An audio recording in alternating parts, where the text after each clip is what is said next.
This gospel passage means quite a bit to me. There was a moment in my life where the Lord spoke to me powerfully through this particular gospel passage. It was a number of years ago, summer of my third year in university and college. My friend and I did something different that summer. We led horseback tours in the mountains of Colorado.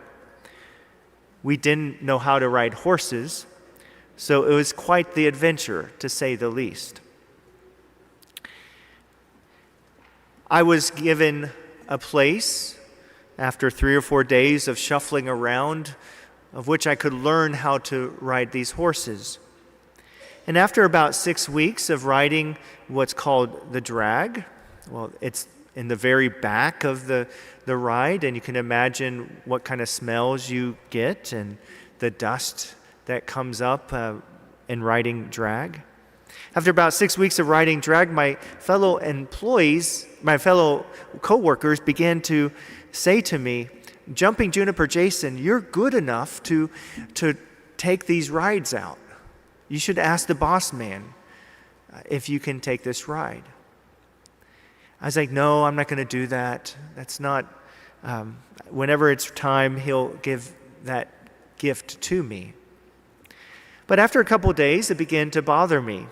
It began to circle around in my head. And so I went to one of my friends, her name Amy Fortin, and a good Christian woman, and I was telling her about this, and she said, "Well, Jumping Juniper Jason, have you talked to God about it?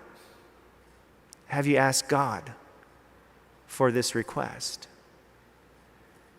And I thought, don't be silly. God doesn't care about little things like this. We go to God for big things: sickness, health, jobs, not this. But something began to move in my heart at that moment that beckoned me to go to him in prayer.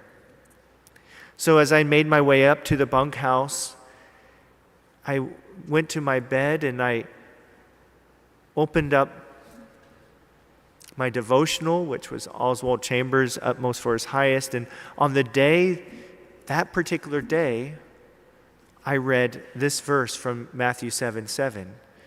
Ask and it will be given to you. Seek and you will find. Knock and the door will be opened. At that moment, there was a sense of expectancy, a kind of a powerful sense of the Spirit moving in my heart and my soul that told me that I needed to ask God for this gift. And so I did. Said, "If it's your will, allow me to take the ride out the next day." The following day, the 8 o'clock ride went out. I was not on it. The 10 o'clock ride went out. I was not on it. We didn't have anyone for the afternoon. And at lunchtime, my horse rolled her saddle, which means the saddle went underneath the belly, and my horse was out of commission for the day. And I thought, well, I guess it's not the will of God.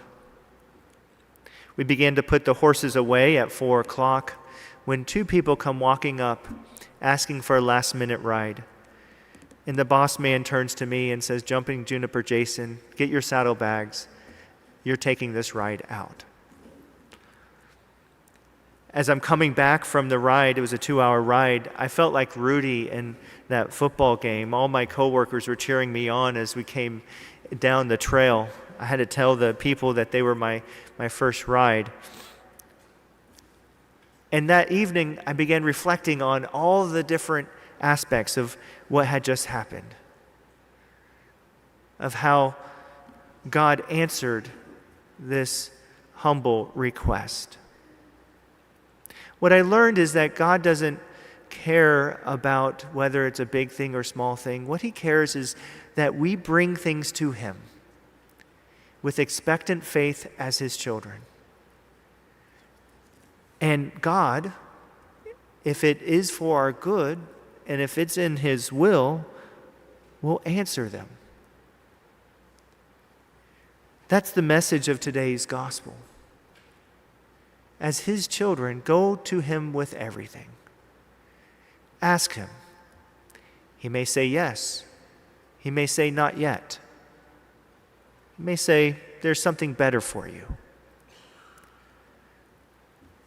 Ask and it will be given to you. Seek and you'll find. Knock and the door will be open to you.